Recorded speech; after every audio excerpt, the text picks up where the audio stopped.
Hello বন্ধুরা, তোমরা সবাই কেমন আছো? তো অনেক দিন পর আরেকটা মিনি ব্লগ নিয়ে আসলাম। তো বিয়ের পরে সেরকম একটা ব্লগ করা হয় না, তো শ্বশুরবাড়িতে থেকে তো আর হয় না, আর এই বাড়িতে আসতে পরে মাঝে মধ্যে একটা ব্লগ করা হয়, লং ব্লগ। তো সেটাও এখন আর করা হচ্ছে না, আর আমার বাচ্চা হয়ে যাওয়ার পরে এখন তো আরোই করা হয় না। ওকে নিয়েই পুরো ব্যস্ত থাকতে হয় আমাকে পুরো দিনটা। তো একটু সুযোগ পেয়েছিলাম, যেহেতু আমি মায়ের কাছে আছি, তাই আমরা ভাবলাম যে একটু যাই, ধূমকেতুটা দেখে আসি।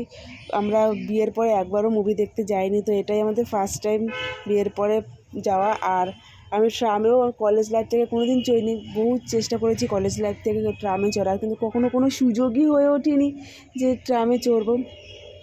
তা বিয়ের পর ফার্স্ট টাইম আমি আমার বরের সাথে মুভি দেখতে গেছি, তাও ধূমকেতু। আর ফার্স্ট টাইম, আর বরের সাথেও ফার্স্ট টাইম আমি ট্রামে চড়লাম। তো আমি ভীষণই মজা পেয়েছিলাম যে প্রথমবার আমি আমার শখ পূরণ করতে পেরেছি, যে অনেক বছর ধরে ওয়েট করেছিলাম ট্রামে চড়ার। তো সেই শখটা আমার বর আজকে পূরণ করে দিয়েছে। তো ট্রামে করে আমরা গিয়েছিলাম একটা সামনে একটা পার্ক, সেখানে তো আমরা 5:20 শো দেখবো। তো সেই শোটা না দেখতে পাইনি, কারণ হাউসফুল হয়ে গেছিলো।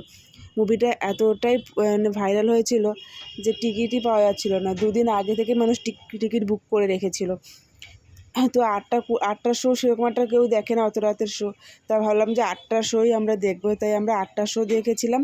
তো ওই বাকি টাইমটা 2-2.5 ঘন্টা কী করবো, তাই ভাবলাম এদিক ওদিক ঘুরে আসি আর কিছু রিলসও বানিয়ে নিই। তো আমি প্রথমে কিছুটা রিলস বানিয়ে নিয়েছিলাম, তারপরে রিলস বানানোর পরে তারপরে অনেকটা সময় রয়ে গেছিলো, যে আর তারপরে আমার বর বললো তুমি কোনোদিন ট্রামে চড়োনি, তো চলো ট্রামে চলে আসি, তাই ট্রামে চললাম। তারপরে এসে আমরা মুভি দেখছিলাম। তো এই মুভিটা কার কার ভালো লেগেছে, আর কে কে এই মুভিটা দেখেছো, তো অবশ্যই একটা কমেন্ট করে জানিও। আর আমার এই ছোট্ট মিনি ব্লগটা যদি তোমাদের ভালো লেগে থাকে, তো একটা লাইক করো আর সাবস্ক্রাইব করে দিও আমার চ্যানেলটা। তো বাই।